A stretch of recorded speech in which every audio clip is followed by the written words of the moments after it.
Hello and welcome back to My First Dungeon, the tabletop role-playing podcast that helps first-time and experienced GMs alike make their games even better. On this episode, I'm joined once again by one of my favorite writers of supplementary D&D content. If you listen to this podcast, then I'm sure you are already very well acquainted with his monster tactics blog, The Monsters Know What They're Doing, and his book by the same name, as well as his other publications, More Monsters Know What They're Doing, and Live to Tell the Tale, Combat Tactics for Player Characters. He is here today to discuss his latest book, How to Defend Your Lair, which is being released today. Please welcome back to the show, Keith Ammann. Keith, how you doing? Very well, thanks for inviting me. Thanks so much for coming back. I was really excited to get a copy of this book. It's very fun, very different, and it's stuff that I've always thought that the best part of encounters and of D&D is like making the environment really interesting and really dynamic. And I think we talked about that a little bit the last time you were here, and this is just a full book-size version of that. So I'm picking it up. I was really excited to read that. So Keith, what is this book and who is it really written for? It's primarily written for dungeon masters, game masters, storytellers, whatever you want to call yourselves. My previous books have all been very 5th edition Dungeons and Dragons specific. They are specifically aimed at D&D 5e dungeon masters, or in the case of Live to Tell the Tale, player characters. This one, although the examples I give are all in the D&D 5e rule set, the principles in it are broadly applicable to many different tabletop role-playing game systems. So there's something in this one for pretty much anyone who runs a game. And what kind of campaigns or games do you kind of envision when you were writing this book? Any style of campaign that requires PCs to break into defended locations that their antagonists have the time, resources, and intelligence to reinforce. So your first 3 books were very much like smaller kind of tactics-based books. This is a little bit more on the like larger scale, like strategy thing. What made you want to jump from something a little more targeted to something a little bit broader, like tower defense and layer defense and, military strategy on a larger scale? I was taking what was an almost throwaway article from my blog called Thoughts on Building Encounters. It was kind of a stream of consciousness thing in which I was talking about what kinds of monsters might be accompanied by what other kinds of monsters, and the use of defensible space concepts in drawing maps. And I just got the idea that I wanted to take these ideas and expand them out, go in depth with them, go broader and deeper. And so that's what I did. I've never really done any kind of, castle defense or like invasion, like layer invasion stuff in many of my home games. This is something I'm definitely interested in trying out. Early on in the book, you start talking about that a layer is kind of meant to protect your assets. It's meant to protect your things, right. Your loot, your lore, your knowledge. And you talk about assigning value to these assets in a very like clear and concise way that is a very easy tool for dungeon masters to kind of go down the line of what could be within these layers, assign a value system to them. Can you talk a little bit about what that value system was and how you kind of came up with it? Yeah, so I got that out of a textbook on building security. It was published by the American Institute of Architects. Yeah, it was called Security Planning and Design, a Guide for Architects and Building Design Professionals. And the principles of detection, deterrence, and response, and the different ways of valuing assets I got out of that book. So basically, there are 6 different types of value that you might assign to an asset. And an asset is simply anything that you consider valuable enough that you need to defend it. So there's intrinsic value, something that's valuable simply because it exists. Your own life is intrinsically valuable. You don't need to explain or measure the value on it. You just know that's something you need to defend. Monetary value, straightforward. How much did it cost you? How much can you sell it for? Economic value, how much might it be worth in the future if it's going to be worth more than it is now? Or how much does it contribute to your ability to obtain resources in the long term? Operational value, how useful is it? Is it something that's necessary to what you do in your lair? Regulatory value, does it grant you the right to engage in a certain kind of activity under the law? If you don't exist in an economy, you don't assign things monetary or economic value. If you don't exist within a system of law, you don't assign regulatory value to things. And then the last type of value is intangible value, which is the feelings you have for something. You might, in the book I joke, your sad-eyed kitten collection might not be of interest to anyone who breaks into your lair, but gosh, it means so much to you. You want to protect it anyway. That's intangible value. It's the sentimental things. It can be sentimental, but it can also be abstract in other ways. Your privacy.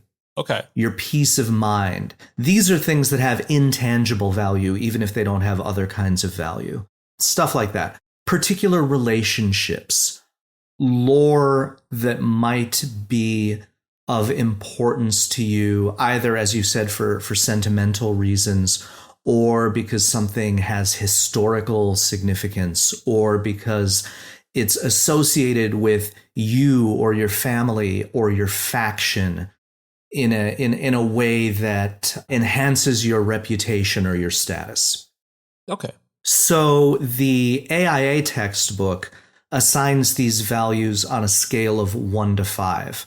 I talked it over with my editor and decided to switch that from 0 to 4, because I think, when you're doing the math, it's easier for gamers to think, well, if something has negligible value, let's give it a 0. Right. Instead of let's give it a 1.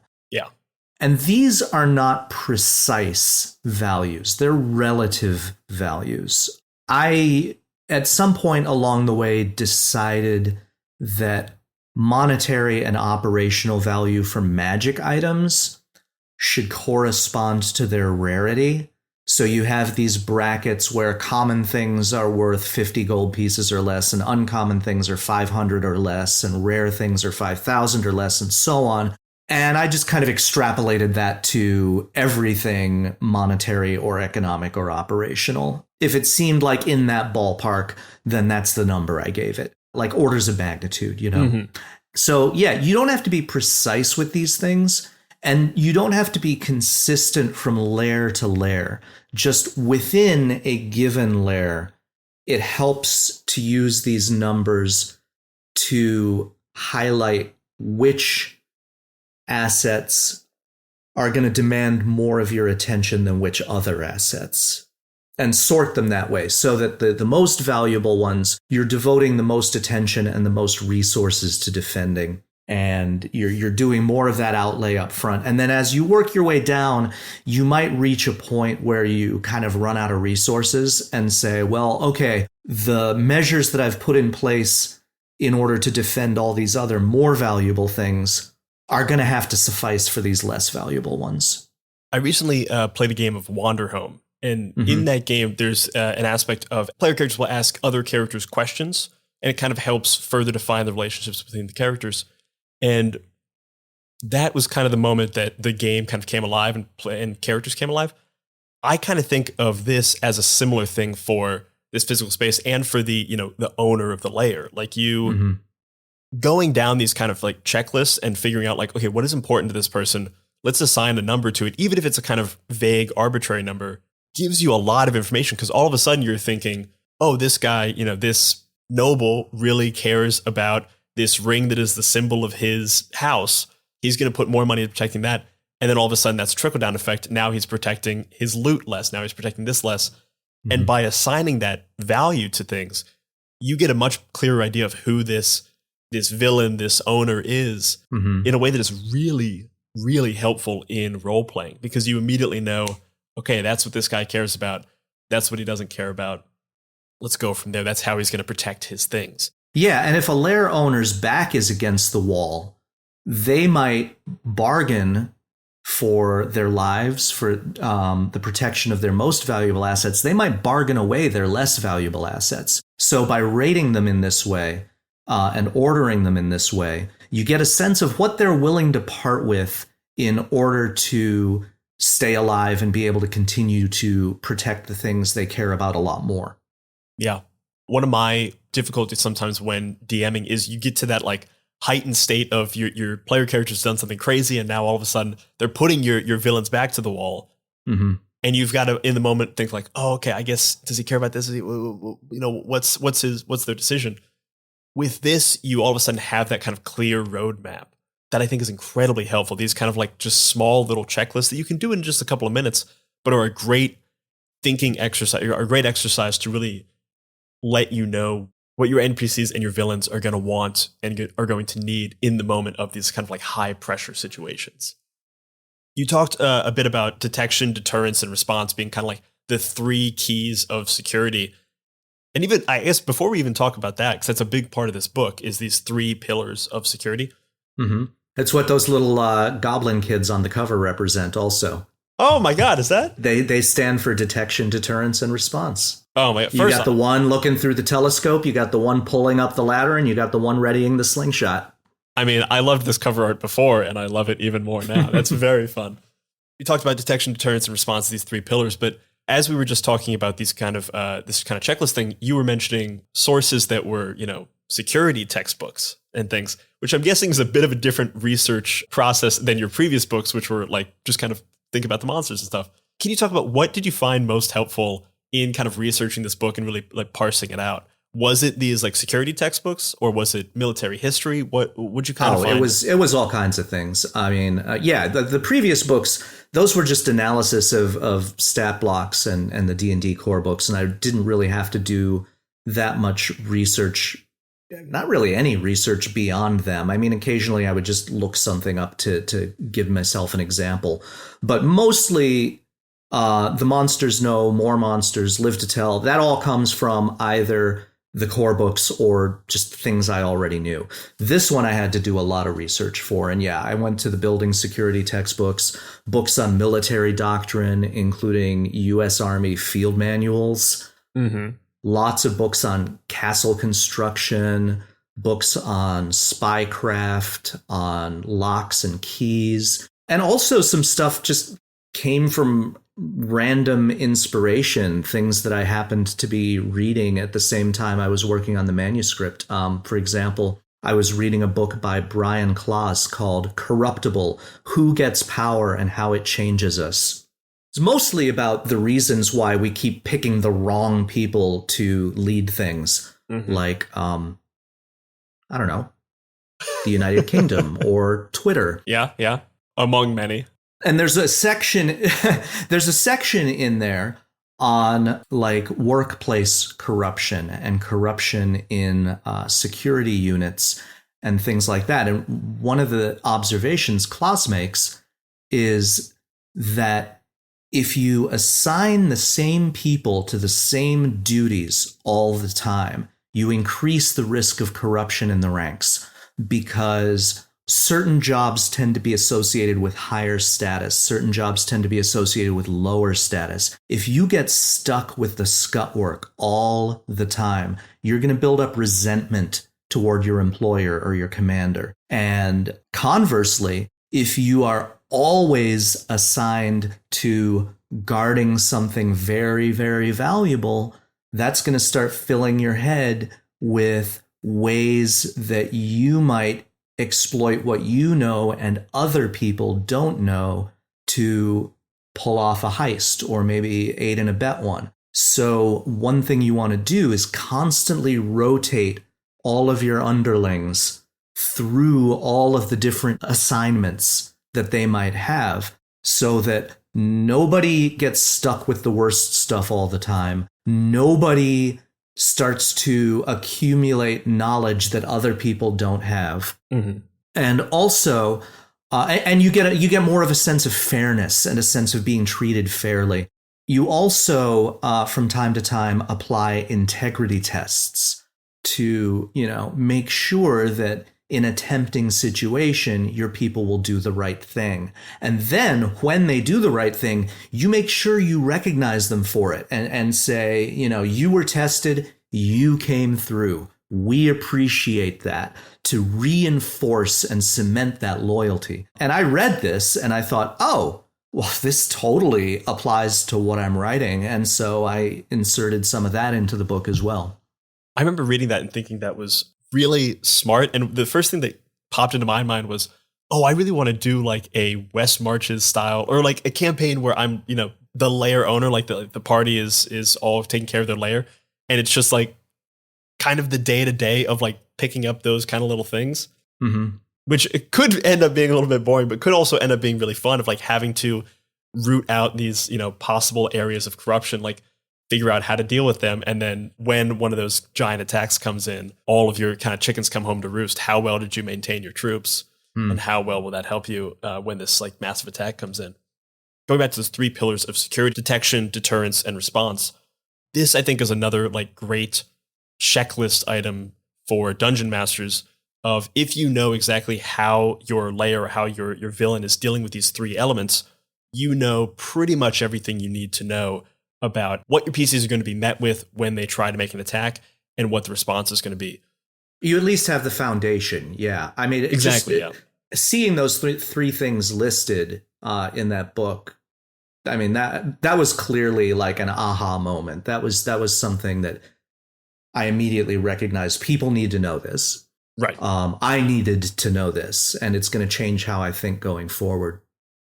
Can you talk to me a little bit about each of those pillars and kind of what goes into each of these? Part of it could be obvious, but a part of it isn't necessarily.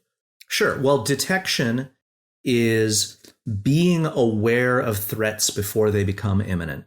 So knowing what kind of risks you have to deal with, being alert to them in advance, employing reconnaissance, possibly even spies to get the earliest possible warning of anything that might threaten your assets. Deterrence, obstacles, things that make people want to not try you, also things that slow or stop them when they do. That can be anything from a velvet rope and a no admittance sign to a 40-foot high stone wall. To a swinging blade slashing back and forth across a hallway. Although I have opinions about traps, namely that you don't want to use fatal ones anywhere you or your underlings might be trying to get things done. Sure. But traps fall into the deterrence category. And then response is any kind of active operation to stop an incursion once it's begun. So anything that your guards would do constitutes a response. Anything that you would do upon finding out that your lair is being invaded counts as response. Response is active, and it requires not just someone to respond, but also a battle plan. And if you have a certain number of creatures or henchmen in your employ, the bulk of them should be assigned to the response component. Because if you have failed to detect an incursion, or you detected it too late, and your methods of deterrence didn't stop the incursion, then you want to have the greatest possible force at your disposal to respond to it and put a stop to it. I always thought of the detection and deterrence as I was reading, very much like setting up the pieces on the chessboard. And then your response was, all right, what happens when shit hits the fan? This guy goes here, this guy goes here, these guys pull back, etc. Mm-hmm. Now, depending on what kind of antagonist you are putting yourself in the shoes of, their psychology might be different.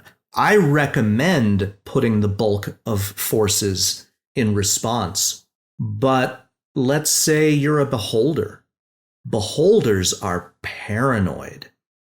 They might choose to put the bulk of their resources into detection, or split between detection and deterrence.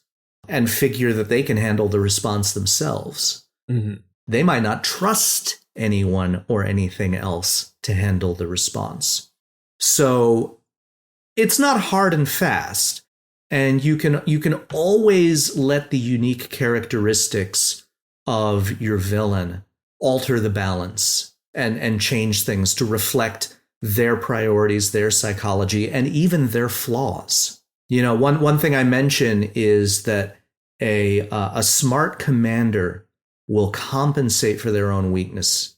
If you have a wizard who is magically powerful but physically weak, okay, maybe they've got some powerful bodyguards, just tanks, you know, to interpose themselves between a threat and themselves. Whereas a stupid leader does not acknowledge their own weakness. Mm-hmm. And instead thinks, I am strong in this way. I need lots of people who are also strong in this way, but not as strong as I am, because then they'd be my rivals. Can't have that. So again, you know, the flaws of the villain can alter the balance. It is really fun to take a look at, you know, a personality and then extrapolate to how would they offer physical protection of a space. I have always, ever since I started doing this stuff more than 30 years ago, I have always loved to bring psychology and epistemology into the mix. How do the creatures that the PCs encounter think? What do they know? How is that different from what the PCs know? And what does that imbalance of knowledge imply? I love that. I've always felt that being able to work with that and play with that makes the encounters come alive. Oh, absolutely. And it makes what could be a just like kind of standard block of hit points versus block of hit points encounter become something alive and interesting, because the players can feel that there's a thinking entity on the other side of this encounter. Whereas so often it's very easy to fall down the rabbit hole when you're just, you know, inundated by a large stat block of, okay, here's the most effective thing. We'll do that. We'll roll the dice. Great. That's, you know, the game. The game's rolling the dice. And it might not be good thinking. It might be comically bad thinking, but it's still thinking. And that's still fun. That's like a whole personality for the character. You know, this guy thinks he's great with a sword. Turns out everyone's been lying to him his whole life, but he's going to act as if he thinks he's, you know, a great duelist. And that's where you get like great battles and also like great social encounters. Your players get to, you know, really have fun with what's happening. I absolutely love that kind of stuff. I think one of the biggest reasons I love your writing in these books is that it highlights something that I've always thought and always try to do with my games is if you spend that little bit of extra time kind of thinking down a line, like, you know, thinking, what would these monsters really do? What would someone really do to protect the slave? Like really inhabit it, really like let it live. Your games get infinitely better in a very short amount of time. Like it doesn't require a lot. Just kind of going down one of these lists of detection, deterrence, response, going down the list of, you know, what kind of assets are in this place, dramatically heighten what could be an otherwise lifeless encounter or a lifeless, you know, adventure. Mm-hmm. Yeah, I absolutely agree with that. You know, at the outset of this book, I tell dungeon masters, okay, you're used to choosing your villain, drawing a map, and then filling the map up with henchmen and treasure. And I recommend that instead of that, you start with your villain, figure out what treasure they've got and how they value that treasure. And then now figure out how are they going to protect it based on their priorities and their abilities. Build the lair around that and then hire the henchmen accordingly. So it's a different order, and it doesn't work with that kind of very AD&D generate the dungeon randomly on the fly. It's incompatible with that practice. Right. But also, you know, it's in the service of telling a completely different kind of story. This is not just a dungeon crawl. This is a heist movie, basically. Mm-hmm. This is in a way, it's sort of a superhero movie where players are the characters with powers and they're going up against the villain who has their own particular motivations. It's story from the beginning. It's story baked in. And once again, this is sort of my retort to all the people who think that combat and role-playing and story are polar opposites. You know, that you either have one or the other, or maybe you compromise between the two. I think combat is simply another expression of role-playing. It just, you know, it's more mechanically rigid in order to avoid the I shot you, no, I shot you, you know, that kind of thing. Right. Because you're probably not going to die from a social interaction encounter. So there need to be more, more constraints on it. But ultimately, all of the tactical stuff, the strategic stuff that I like to delve into, it's all in the service of telling a better story. And I think your analogy of a heist movie is great, because that is what I kind of think of as this. And when you think of, detection, deterrence, response. Yeah, also, I freaking love heist movies. If that probably comes through. Oh, for sure. I'm with you. I mean, for the longest time, Ocean's 11 was my favorite movie. It's still probably in my top 5. I'll watch that movie anytime. Ocean's 11, the score, man. Check out the score. That's a good one. I was always a big Con Man fan too. So The Sting was like, when I saw The Sting, Nine Queens, beautiful. Ooh, I don't know that one. Oh, it's a Spanish language one. I think it's from Argentina. It's really good. Okay, I'll check it out. But the idea of heist movie really got me, because it kind of reminds me, like, invading a lair. It doesn't have to just be a one session thing, and probably shouldn't. That can be a multi-session, almost like campaign level event of you got to figure out what the defenses are. You got to figure out what the traps are. What's this person's motivation? What's in there? Like, what's worth taking? I mean, there are whole acts and scenes of a heist movie, if you think of it, that can be played out over a long period of time that can really make the invasion of a lair, the invasion of a castle, the invasion of, someone's fortified location as epic as you want it to be, as epic as you expect, Helm's Deep to be, or the culminating scenes of Seven Samurai to be. Mm-hmm. I include 16 sample lairs in this book. Mm-hmm. And I had intended originally to include an Archdevil Citadel. Ooh. And unfortunately, I ran up against my deadline, and that one was just too big, and I didn't have time to complete it, so that one fell by the wayside. But something like that is going to be the kind of thing that you don't enter in a single 4 to 6 hour session. That's gonna, something like that is gonna take a lot of preparation, and it's gonna be slow going, and might in itself constitute a sort of dungeon crawl. Midnight Muscadines is a cozy, dark tabletop role-playing game where light and shadow intertwine in a fractured world. Players take on the roles of marmoteers, brave adventurers who journey into the untamed wilderness to collect the elusive Midnight Muscadines, craft magical jams, and protect the fragile light of Nim. Through collaborative storytelling and resourceful gameplay, players weave tales of courage, community, and the pursuit of balance. Will you preserve the light, uncover the truths hidden in the shadows, or reshape the balance of the world forever? Midnight Muscadines is perfect for fans of Studio Ghibli and Sea of Stars who seek to capture the magic of exploration and the heartfelt adventure in a world where small heroes make a big impact. Play Midnight Muscadines as a traditional GM'd game, GM-less, or even solo. Midnight Muscadines is crowdfunding now on BackerKit. Join the campaign at pantheongames.com/muscadines. I'm Quinns of tabletop role-playing game review show Quinn's Quest, and this is Play to Find Out. Play to Find Out is an actual play podcast that brings notorious old games from the 80s and 90s back to the table. Each season of Play to Find Out, I'm joined by Emily Johnson and Rob Morgan. Good? Nervous? Yeah. You both looked at each other really concerned, like you think what's about to happen is going to be unpleasant. And frankly, I think that's rude. And together, we explore the TTRPGs of ages gone by. Our goal, to separate the TTRPGs that deserve to be remembered from those that maybe don't. I don't know, Emily. It was the 80s. A lot of people were on cocaine. We blow the dust from decrepit systems to learn how they work. Your 100 on the encounter table bursts out. Right, you've encountered a fog. Get ready.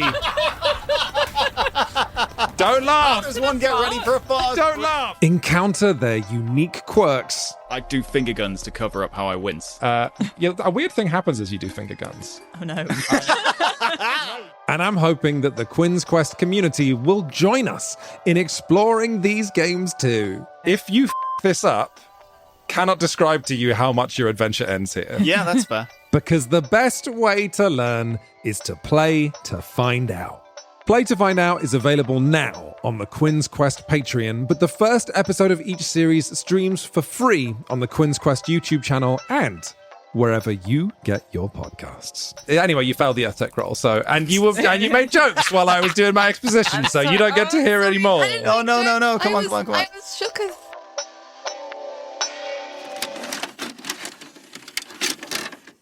The 16 layers at the end of the book are honestly like, if this book sounds remotely interesting to you after listening to this podcast, pick it up for, if nothing else, for the 16 layers at the end, because they are kind of, in the style of, Candlekeep mysteries and things.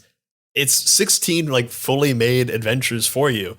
I'm gonna caveat that because they're not intended as 16 fully self-contained pick up and play one shots. They are meant to be illustrative, to put the principles of the book into practice in ways that allow readers to see how it's done. Trying to run any of them as a one-shot is going to require DM input. If somebody wants to try to adapt them for a non-D&D rule system, that's going to take work, although it is doable.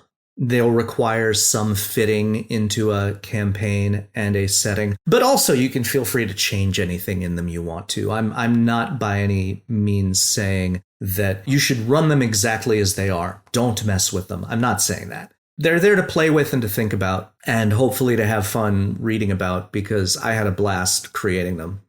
And I had the support of a terrific group of cartographers who did a lot of the map design themselves based on my directions. We had a kind of back and forth process, and they threw in some tidbits of their own. So those are fun also. They are incredibly fun to read and kind of go through, and to see illustrated so in such detail the ideas that you're talking throughout the book. Having those examples to draw from, for me as a reader and as a learner, is incredibly helpful, because you can immediately see, okay, here's literally how this gets put into practice. Here's literally how I can draw up kind of my layers as I make them. Maybe not to the extent that you write in the book, but like, here are the kind of the steps. Here's what that looks like. Mm-hmm. Here's the result. Here's the product. Yeah. Here's the result. Yeah. The other section that I particularly loved in this book was the defensive magic section and the budgeting section, which I know can sound a little boring, but for some reason, the economy of these types of things always really excites me. Yeah, and it was interesting to discover when I really delved into it just how broken the economy part is per the published rules, and how you kind of have to seat of your pants it. You really have no choice. You are really picking up where the Dungeon Master's Guide slacks off. Even just the kind of broad ideas of, here's kind of what this type of defensive magic would cost. Here's what these tools would cost you if you are limited by your budget, as any operator of a layer would be, whether you're a dragon, whether you're a noble, whether you're a grung, or whether you're PCs trying to build yourselves a stronghold. Exactly. What can you put money towards, and how does that ripple down the line? Okay, great, you have this amazing, powerful, magical aura, but now you can't afford guards, and people can just walk in the front gate, right? Etc. It's always this kind of scale, this balancing act of what can you do, and what does that cost you? And I think that was really interesting, especially thinking about it as if your player characters want to build a stronghold, what they can do. And I think, I know you said you kind of wrote this book for dungeon masters to kind of run as adversarial layers. But there's a lot of cool stuff in here for player characters to take these same ideas and build their own layers. I think this section in particular. Mm-hmm. Honestly, like reading these books just makes me think about more campaigns that I want to run. And I already run too many campaigns, so it's probably not good for my, well-being. A DM's reach always exceeds their grasp. As it should, as it should. But having players run a layer and like trying to get into it with imposing force or the reverse are both incredibly fun campaign ideas. And I think this book is a great resource for either of those. So kind of on that note of player characters building, their own layers, their own strongholds, the defensive magic section always talks about like how you can prepare these like magical defenses, the magical deterrence, magical detection systems. And it also talks about like being very budget conscious, which I thought was very fun to read. So what do you think are the most effective and budget conscious options for players to use to defend their layers? All right. Well, using the Adventurers League rules for how much spellcasting services cost, and also trying to apply the Dungeon Master's Guide creating a magic item rules as best I could, which is a little tricky because they don't give you explicit guidance for making magic items that carry permanent spell effects. They give you just enough to figure out like a wand with charges, not so much permanent effects. So I fudged that a little bit. But on the detection side, Trespasser's Bane, which is basically a coil of metallic ribbon that lets you apply an alarm spell to one of your own doors or windows or other apertures, is pretty cost effective. Lenses of Revelation, which are basically just a pair of glasses that when you give the command word, you can use them to see invisible things. On the deterrence side, Arcane Lock is some of the best money you can spend. It's just really, really solid. Any place that you want to obstruct an unlocked door and let only certain people in through, or enhance a lock that you already have, Arcane Lock is absolute money. Magic Mouth, it doesn't do much. Okay. Except that, well, it does two things. It makes intruders feel like they've been spotted, and it makes them worry about what other magic they're going to run into. So Magic Mouth, if you don't have a lot else to work with, is a terrific bluff. I love the idea of investing in a bluff. That's incredibly fun. Similarly, you can use, in the basic rules, it's called Arcanist's Magic Aura. In the Player's Handbook, it's Nistel's Magic Aura. Using that to create a fake magic aura on something. Especially, and I took a poll to find out what schools of magic freaked people out the most. Evocation, necromancy. Yep. All right, so you put a fake evocation aura on a door or a fake necromancy aura on a box, and the PCs are either going to come to that and balk, I'm not touching that, or they're going to waste a Dispel Magic spell slot trying to get rid of whatever enchantment is on there. And the only enchantment on there is basically this magical camouflage. Those are some good bang for the buck things in the deterrence area. And then finally, also just an amulet of proof against detection and location, which is a standard item in the Dungeon Master's Guide. It's very cost effective versus casting non-detection over and over and over. So that one is a good bargain. In terms of response, Glyph of Warding, and especially Glyph of Warding combined with Suggestion. Okay. Really strong. Glyph of Warding combined with Gish, but only 5th level. 7th and 9th level Gesha, way too pricey. But a 5th level Gish, it's terrific because Gish normally takes a full minute to cast. If you put it in a Glyph of Warding, it's instantaneous as soon as it's tripped. That's a fun workaround. I like that. Yeah, and basically you make whoever tripped it, they are now your agent for the next 24 hours. Right. So that's a good one. If you are very worried about supernatural threats, you could cast Forbiddance on your lair every day for a year to make it permanent. And that would cost a lot of money. Or you could put Forbiddance in a Glyph of Warding that triggers whenever one of the creatures that you want to forbid comes within a certain distance of it, say 60 feet. And then it triggers, and that's just as good as having it permanent. Right. There's a spell in Xanathar's called Mental Prison, which is very, very good in a Glyph of Warding.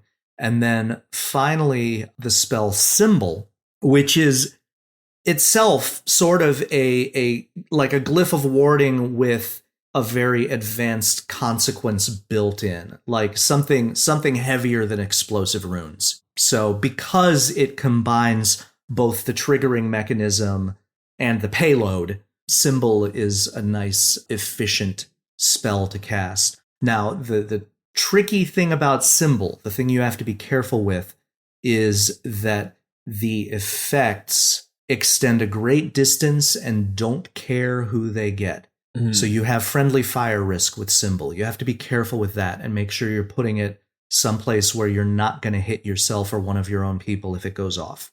But other than that, it's really good.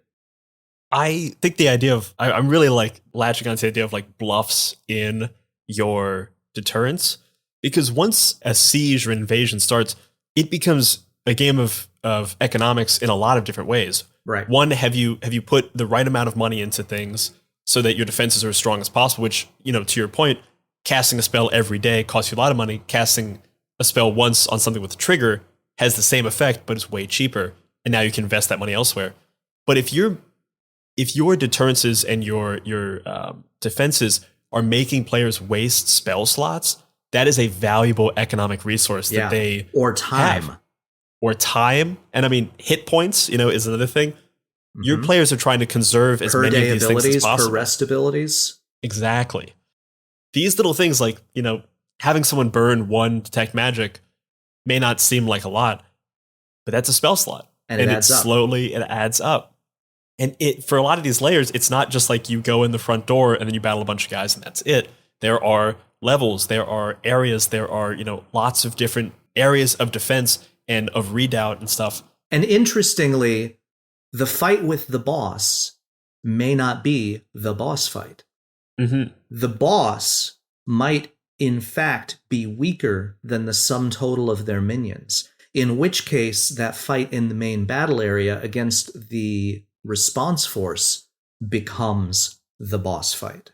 I was surprised to see in the book that you kind of talk about how to budget kind of a layer as far as like XP goes. And often the boss, the big bad, was significantly further down in like CR or in experience points than I had initially thought. But of course it makes sense. If you've gone through the hell of an invasion, if the big boss is, you know, double, if it's a deadly encounter on its own, it's going to be nigh impossible because you haven't had a chance to, you know, do any kind of short rest. Right. Yeah. And the other thing is, if you mass combat power according to military doctrine, you can end up with an encounter, and actually you probably should end up with an encounter that is not only deadly according to Dungeon Master's Guide combat encounter building rules, but really, really deadly, like jam on the wall deadly. Right. And that's not necessarily a bad thing, because one thing a lot of dungeon masters run into in 5th edition is, especially at higher levels, is feeling like they're just not able to challenge their players. Well, this will challenge the players, but in order to keep it fair, because despite what I do, I love my players and I root for them and I want it to remain fair.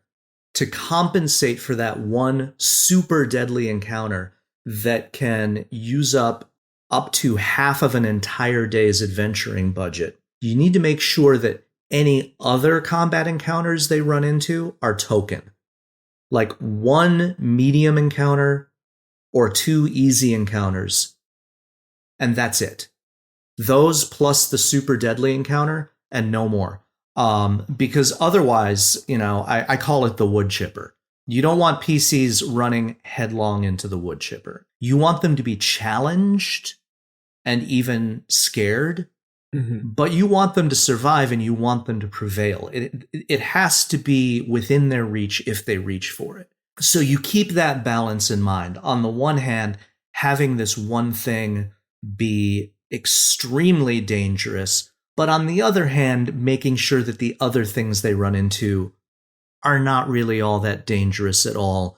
They just give the feeling of a little bit of resistance along the way. And I think to make a layer feel as real and as authentic as possible, that deadly encounter should feel like, all right, if the players had all their time to, defend their stronghold, they would make sure that anyone trying to get in would have as hard a time as possible. Right. Giving them that same experience, but mirrored back to them, is what they want. Like that's the experience you want. You want it to be as difficult as possible, but still with like the chance of being able to prevail. Yeah. And it gives your players chances to like find interesting ways around problems that they may not be able to just hack and slash their way through. The greater the struggle, the sweeter the victory. Exactly. And if you don't feel like you worked for the win, it's not as satisfying. Yeah. And there is also sometimes a bit of a thrill in being able to say, you threw all your minions at me and we survived. What have you got for us now? What can you do to us now? And the villain saying, nothing. That was it. You got me. Well played. Having gone through all of these obstacles and then basically just having the villain at your mercy in that moment can be a lot of fun too. Yeah, I can imagine being the players in that very sweet moment. I could talk about this book all day. I think it's incredibly fun. It was a great read. It's definitely going to be something I refer back to a lot, the same way that I do with Monsters Know What They're Doing. Thank you, Keith, again, for coming on the show. It's really great to have you back and talk about this really cool book. It was great to get an early copy and read through. Honestly, I hope everyone picks up this book. Keith, can you tell the people where they can find you online if they're looking for more? Well, the blog is The Monsters Know What They're Doing, themonstersknow.com.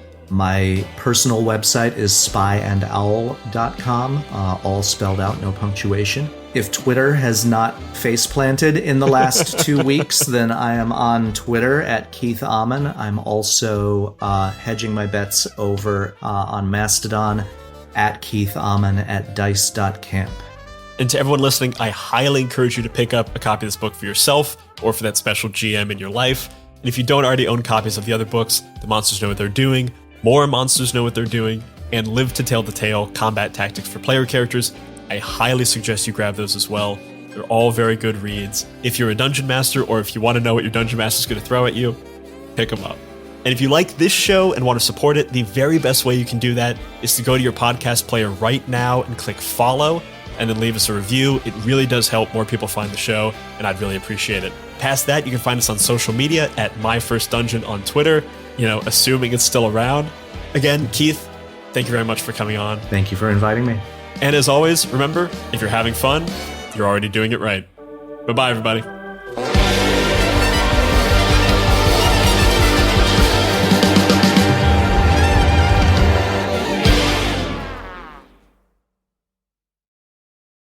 If you're hearing this, that means you have listened to every last second of this episode, and that probably makes you a fan of this show. Well, if you're a fan and you like what we're doing and want to help others find it as well, then consider leaving us a 5-star review over on Spotify or on Apple Podcasts. Getting more ratings really does help more people find the show, and reading your nice words about the things that we put out into the world makes us feel all warm and good inside, and we want more of those good feels. So head on over to your podcast player of choice and leave us a 5-star review. Thanks.